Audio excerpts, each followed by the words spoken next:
আসসালামু আলাইকুম দর্শক, আমন্ত্রণ জানাচ্ছি জাগো টিভিতে। সাথে আছে আমি মারিয়াম হাবিবা। শুরুতেই জানিয়ে দেব সংবাদ শিরোনাম।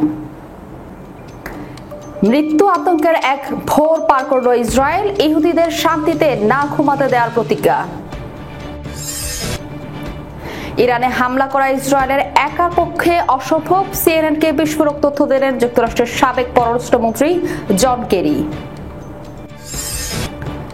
ইসরায়েল যুক্তরাষ্ট্রের সম্পর্কে ভাঙন, বিশ্ব রাজনীতিতে উত্তাপ। সেনা বাড়াচ্ছে প্রেসিডেন্ট পুতিন, রাশিয়ার পরবর্তী যুদ্ধ ফিনল্যান্ড সীমান্তে। পাক ভারত উত্তেজনায় পাকিস্তানকে বিশাল সুখবর দিল কুয়েত। এরদোয়ানের সঙ্গে সিরিয়া প্রেসিডেন্ট আহমেদ আল শারার বৈঠক, যে আলোচনা হলো। গাজায় ত্রাণবাহী ট্রাকের ভিড়ে নৃশংস হামলা, নিহতের সংখ্যা 54,000 ছুঁই। শুনছিলেন সংবাদ শিরোনাম, এবারে বিস্তারিত। মৃত্যু আতঙ্কের এক ভোর পার করল ইসরায়েল।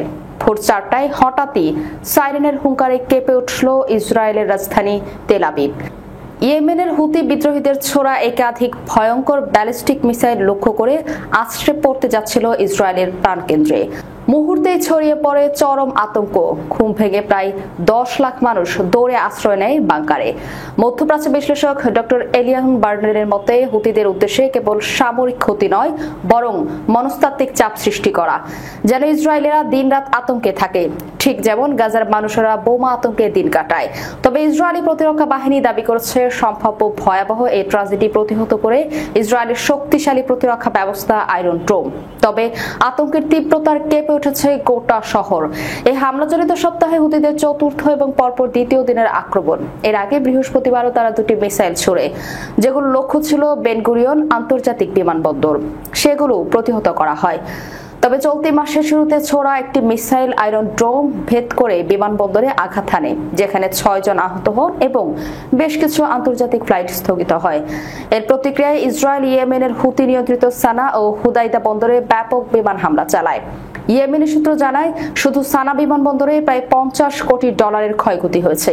বিশেষজ্ঞরা বলছেন, হুতিদের এই ধারাবাহিক হামলা কেবল ইয়েমেনের নয়, বরং গোটা মধ্যপ্রাচ্যের নিরাপত্তা কাঠামোর জন্য হুমকি। বড় ধরনের সংঘাতের আশঙ্কা উড়িয়ে দিচ্ছেন না কেউ কেউ। এখন বড় প্রশ্ন, আয়রন ডোম আর কতদিন ধরে রাখতে পারবে ইসরায়েলের নিরাপত্তা এই বলয়? ইরানের হামলা করা ইসরায়েলের একার পক্ষে অসম্ভব। মধ্যপ্রাচ্যের রাজনৈতিক অঙ্গনে উত্তেজনা চরমে পৌঁছেছে। গেল কিছুদিন ধরে আঞ্চলিক ও আন্তর্জাতিক মহলে আলোচনা হচ্ছে, ইসরায়েল কি ইরানের পরমাণু স্থাপনাগুলোতে সরাসরি হামলা চালাবে। তবে এই সম্ভাবনা জল ঠেলে দিয়েছে যুক্তরাষ্ট্রের সাবেক পররাষ্ট্রমন্ত্রী জন কেরি। সম্প্রতি সিএনএনকে দেয়া এক সাক্ষাৎকারে তিনি স্পষ্টভাবে জানিয়েছেন, ইরানের পরমাণু কার্যক্রম ধ্বংস করা ইসরায়েলের একার পক্ষে কোনোভাবেই সম্ভব নয়।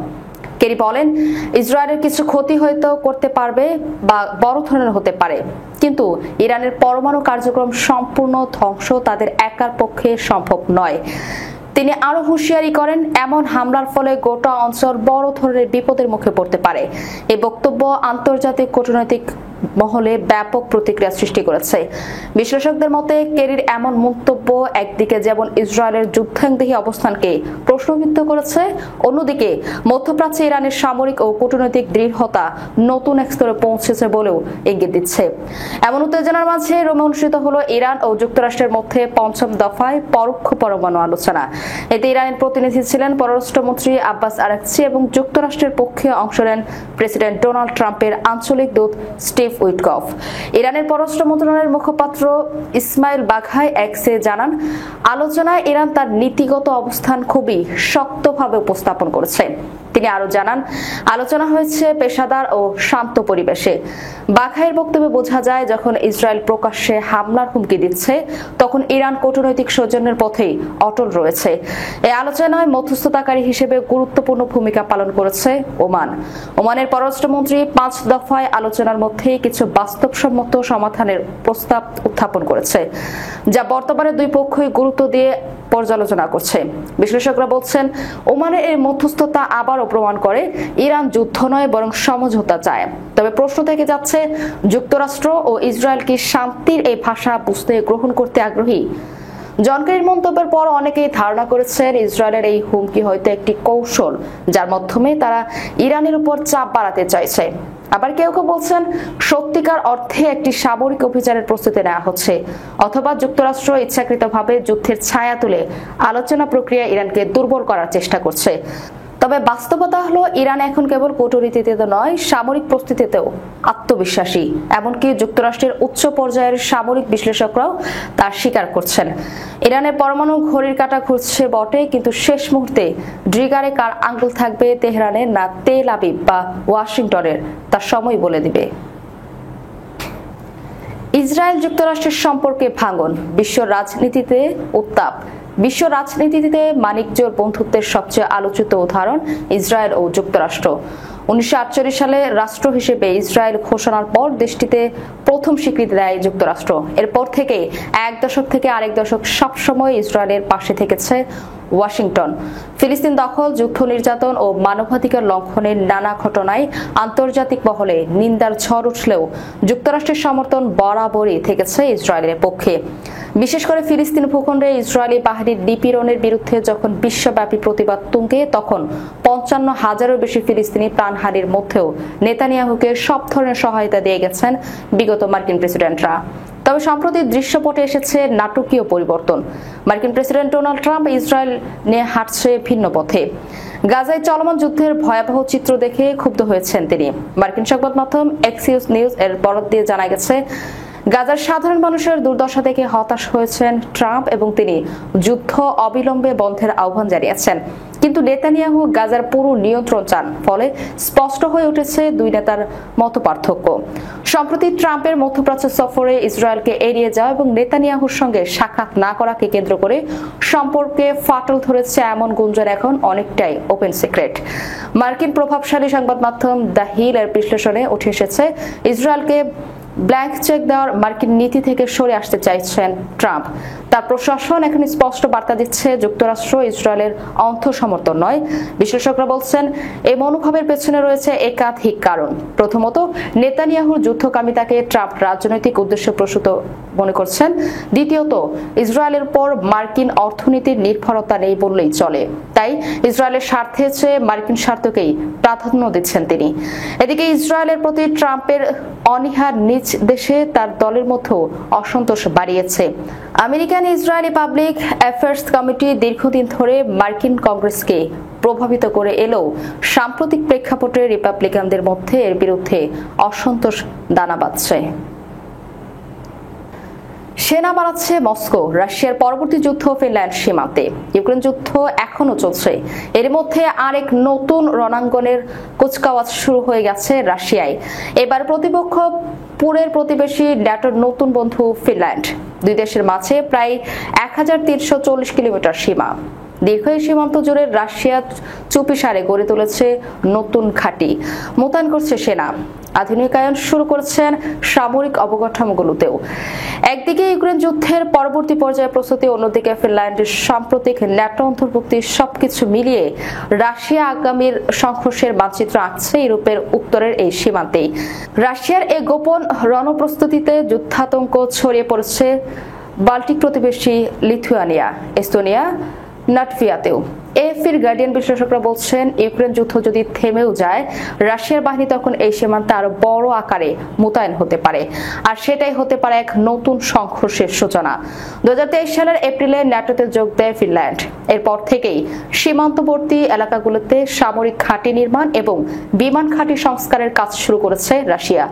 ক্রেমলিন মনে করে ফিনল্যান্ডের ন্যাটোতে যোগদান তাদের ঐতিহ্যবাহী কৌশলগত ভারসাম্যকে বিপন্ন করেছে। ফলে এই নতুন জোট সীমান্তকে প্রতিরক্ষা ও সম্ভাব্য হামলার ক্ষেত্র হিসেবে গুরুত্ব দিচ্ছে মস্কো। স্যাটেলাইট চিত্রে দেখা গেছে ফিনল্যান্ড সীমান্ত থেকে মাত্র 60 কিলোমিটার দূরের কামিনকা অঞ্চলে চলতি বছরের ফেব্রুয়ারি থেকে এখন পর্যন্ত 130টির বেশি সেনা তাঁবু স্থাপন করেছে, যা প্রায় 2000 সেনা আবাসন সক্ষমতার জন্য যথেষ্ট। পাক ভারত উত্তেজনার মধ্যে আন্তর্জাতিক অঙ্গনে এক ভালো খবর পেল পাকিস্তান। দীর্ঘদিন পর পাকিস্তানি নাগরিকদের জন্য আবারও ভিসা ইস্যু শুরু করেছে কুয়েত। দেশটির এই সিদ্ধান্তকে পাকিস্তানের জন্য কৌশলগত ও অর্থনৈতিক দিক থেকে উল্লেখযোগ্য অগ্রগতি হিসেবে দেখা হচ্ছে। মধ্যপ্রাচ্য ভিত্তিক সংবাদ মাধ্যম গালফ নিউজের এক প্রতিবেদনে এই তথ্য জানানো হয়েছে। প্রতিবেদনে বলা হয়, কুয়েতে নিযুক্ত পাকিস্তানি রাষ্ট্রদূত ডক্টর জাফর ইকবাল জানিয়েছেন, কুয়েত সরকার এখন নতুন করে কর্মসংস্থান, পারিবারিক ভ্রমণ, নির্ভরশীল পর্যটন এবং বাণিজ্যিক সহ বিভিন্ন ক্যাটাগরি ভিসা ইস্যু করছে। তিনি আরো জানান, কুয়েতের স্বাস্থ্য খাতে 1200 জন পাকিস্তানি নার্স নিয়োগের পরিকল্পনা রয়েছে। প্রথম দফায় নার্স দলটি ইতিমধ্যে রওনা দেওয়ার কথা থাকলেও আবাসন সংক্রান্ত জটিলতার কারণে তা সাময়িকভাবে স্থগিত হয়েছে। এই সমস্যার দ্রুত সমাধানে একটি বিশেষ দল কাজ করছে এবং নার্সদের পাঠানো এখন শুধু সময়ের ব্যাপার। সিরিয়ার প্রেসিডেন্ট আহমেদ আল শারার সঙ্গে বৈঠক করেছেন তুরস্কের প্রেসিডেন্ট রিসেপ তাইপ এরদোয়ান। শনিবার তুরস্কের রাজধানী ইস্তাম্বুলে এই বৈঠক আয়োজিত হয়। সম্প্রচার মাধ্যম সিএনএন তুর্কের বরাতে ব্রিটিশ বার্তা সংস্থা রয়টার্স এই খবর জানিয়েছে। টেলিভিশনে সম্প্রচারিত ফুটেজে দেখা যায়, বসফরাস প্রণালীর তীরে অবস্থিত দোলমাহাবসে প্রসাদের গাড়ি থেকে নামার পর আল শারাকে অভ্যর্থনা জানিয়ে করমর্দন করেছেন এরদোয়ান। কিছুদিন আগে মার্কিন প্রেসিডেন্ট ডোনাল্ড ট্রাম্পের প্রশাসন থেকে জানানো হয়, সিরিয়ার উপর থেকে কার্যরত নিষেধাজ্ঞা তুলে নেওয়ার নির্দেশ জারি করা হয়েছে। সিরিয়ার ধ্বংসাত্মক গৃহযুদ্ধের পর দেশটির পুনর্গঠনের সহায়তার অঙ্গীকার করেছিলেন ট্রাম্প। এর ধারাবাহিকতায় তুরস্কে বৈঠকে গেলেন আল শারা। তুর্কি বার্তা সংস্থা আনাদোলু জানিয়েছে, শনিবারে বৈঠকে আরো উপস্থিত ছিলেন সিরিয়া ও তুরস্কের পররাষ্ট্রমন্ত্রী, তুরস্কের প্রতিরক্ষা মন্ত্রী এবং তুর্কি গোয়েন্দা সংস্থা এমআইটির প্রধান। সিরীয় বার্তা সংস্থা সানা জানিয়েছে, সিরিয়ার পক্ষ থেকে বৈঠকে আল শারার সঙ্গে উপস্থিত ছিলেন দেশটির প্রতিরক্ষা মন্ত্রী মুরহাব আবু কাসরা। অবরুদ্ধ গাজায় ত্রাণের ট্রাকের ভিড়ে হামলা চালালো ইসরায়েলি সেনারা। দক্ষিণ গাজার আল মাউসিতে একটি ট্রাকের সামনে আটা সংগ্রহ করতে আসে ফিলিস্তিনিরা। শনিবার স্থানীয় সময় দুপুর 2টায় খাবারের আশায় আসা সেই ক্ষুধার্তদের ভিড় লক্ষ্য করে হামলা চালায় ইসরায়েলের বর্বর সেনারা। এই ঘটনার কমপক্ষে 5 জন ফিলিস্তিনি নিহত হয়েছেন, আহত হয়েছেন আরো 50 জন। রয়টার্সের প্রতিবেদন অনুযায়ী 3 দিনে গাজার মোট 119 ট্রাক ত্রাণ গাজায় প্রবেশ করেছে, যেখানে প্রতিদিন অন্তত 500 থেকে 600 ট্রাক ত্রাণ প্রয়োজন। শনিবারও ইসরায়েলের বিচ্ছিন্ন হামলার ঘটনায় 28 জন ফিলিস্তিনি নিহত হয়েছেন। এর মধ্যে পূর্ব গাজা শহরে ড্রোন হামলায় 4 জন নিহত হয়েছে। এছাড়াও গাজা শহরের আল তুফা পাড়ায় আরেকটি বিমান হামলার 3 নারী এবং 1 শিশু নিহত হয়েছে। দক্ষিণ গাজার খান ইউনুসের উত্তর পশ্চিমাঞ্চলে আল শরীফ পরিবারের ড্রোন হামলায় আরো 6 জন নিহত হয়েছে। যাবার আগে শিরোনামগুলো জানিয়ে দেব আরো একবার। মৃত্যু আতঙ্কের এক ভোর পার করল ইসরায়েল, ইহুদিদের শান্তিতে না ঘুমাতে দেওয়ার প্রতিজ্ঞা। ইরানে হামলা করা ইসরায়েলের একার পক্ষে অসম্ভব, সিএনএনকে বিস্ফোরক তথ্য দিলেন যুক্তরাষ্ট্রের সাবেক পররাষ্ট্রমন্ত্রী জন কেরি। ইসরায়েল যুক্তরাষ্ট্রের সম্পর্কে ভাঙন, বিশ্ব রাজনীতিতে উত্তাপ। সেনা বাড়াচ্ছে প্রেসিডেন্ট পুতিন, রাশিয়ার পরবর্তী যুদ্ধ ফিনল্যান্ড সীমান্তে। পাক ভারত উত্তেজনায় পাকিস্তানকে বিশাল সুখবর দিল কুয়েত। এরদোয়ানের সঙ্গে সিরিয়া প্রেসিডেন্ট আহমেদ আল শারার বৈঠক, যে আলোচনা হলো। গাজায় ত্রাণবাহী ট্রাকের ভিড়ে নৃশংস হামলা, নিহতের সংখ্যা 54,000 ছুঁই। এই ছিল এখনকার মতো। পরবর্তী সংবাদ দেখার আমন্ত্রণ রইল। ধন্যবাদ সবাইকে। আল্লাহ হাফেজ।